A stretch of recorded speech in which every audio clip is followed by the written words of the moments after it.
I love the fact that I can see the Gleniffer Braes from my bedroom window, which means that I can run from the house.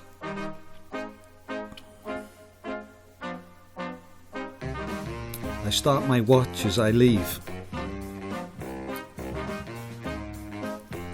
Crossing a field, past a reservoir, some wildlife, a castle, a recreational ground, a wood, and a short road making my way to the Gleniffer Braes Country Park entrance. From here I have a 12-mile loop which goes through woods, on some paths, open ground, through gates, some compact trail, some gravel, past some small little lakes, and then from this point the route is a steady climb up and up onto the top of the Braes. Past Tannehill Birkin Tree, which commemorates 200 years from the poet's birth. These steps I call my Hardmoor steps. They're really good practice running up and down these, getting me ready for the Hardmoors races. Over this small wooden bridge, just catching the sunlight this morning. The path continues through the trees, making my way towards Robertson's car park. The climb gets a bit higher now and great views over Paisley, including the reservoir I just ran past. More steady climbing through my favourite tunnel through the trees, and now looking right over Paisley towards Ben Lomond.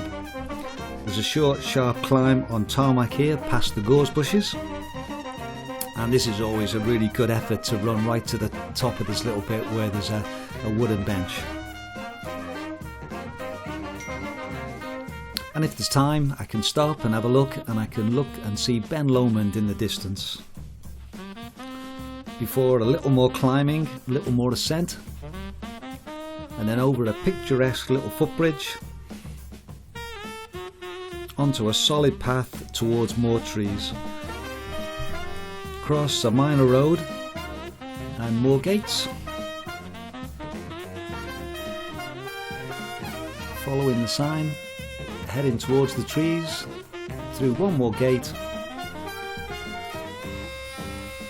before reaching Gleniffer Braes Country Park, and this is Robertson's car park. This car park was built by the jam makers who had a big factory in Paisley, and you get a great view of Ben Lomond now, and I love being able to look across when it's a good day and see the mountain. After crossing the road you head down on a small path, then there's a steady climb up through the bracken, and this is often very different times of the year. This stream is often quite full, but today in May it was hardly anything at all. This is just a little short rock that you have to climb over, and then there's great views now looking to the right towards Ben Lomond again. Now at this point here I've had an extra 3-mile loop which goes from this gate and then comes back to this gate. Lovely run through a forest, and then it starts to descend now and gets quite steep at this point. Just after this there's quite a steep little section, and then you come over this wooden bridge, and there's a short climb up and you're heading towards Windy Hill.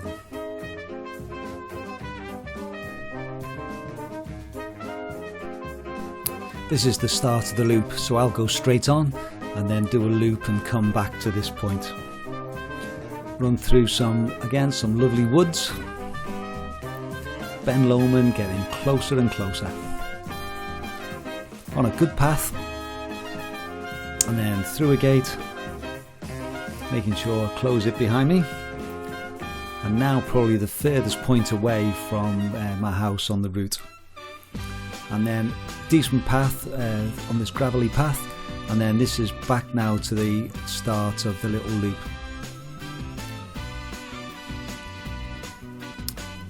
Back over the bridge, and then I climb up the steep path and then through the woods and end up back at the gate where I started 3 miles ago.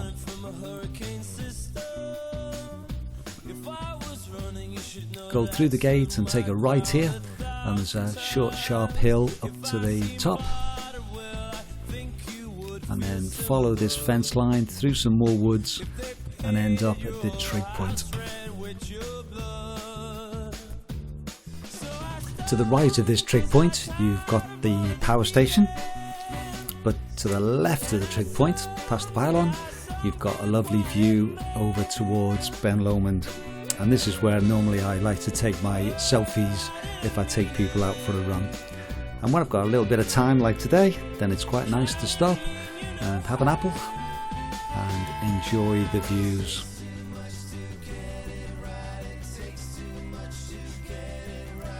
Ben Lomond, and then looking across towards Paisley and then Glasgow in the distance. Back over the road, and we're back into Robertson's car park now, and then heading over on this path. Often the cows are out on this field, but they weren't there today. Through a couple more gates, and then you've got the Paisley golf course just on your right here. This little section after this little bridge, this gets really muddy in the winter. Past the Paisley Golf Club, and then up a short road, and then you're climbing up this path up to another reservoir. Over this quite muddy field, again dry today, through the gorse with this lovely reservoir just to your left. Past some more gorse bushes, over this wooden bridge, and then you climb up to that tree, and then just beyond it to the next tree and the little cairn. And again, if you've got some time, nice to stop here and take in the view and enjoy. Starting to head down now, past the Highland cows. You often see a lot of these cows on this route. Now heading towards Paisley. This is a new path which has been built in the last few months, and then follow this path down by the fence and then onto a more gravelly path, and we're heading down now quite steeply down to the start of the run. Past these stones, I assume these must be mile markers from years ago, and then a bit of information about the wildlife around. And then now starting to head down and heading out of the park. This path could be quite slippy and wet in winter. And then come back and turn left here onto the cycle path. And just less than a couple of miles to go. Over the road, onto the cycle path, and then I can cut across this field and then another field, and then onto the road for the last little bit, and this is turning into our road. And that's me finish my 15-mile run. Today it was beautiful sunshine, so that was really good. And then able to relax and have a glass of water and a shower. I often do this route the other way around as well. I did it going anti-clockwise, but sometimes I go the other way to make it a variety. So it's a great run, one that I really enjoy doing.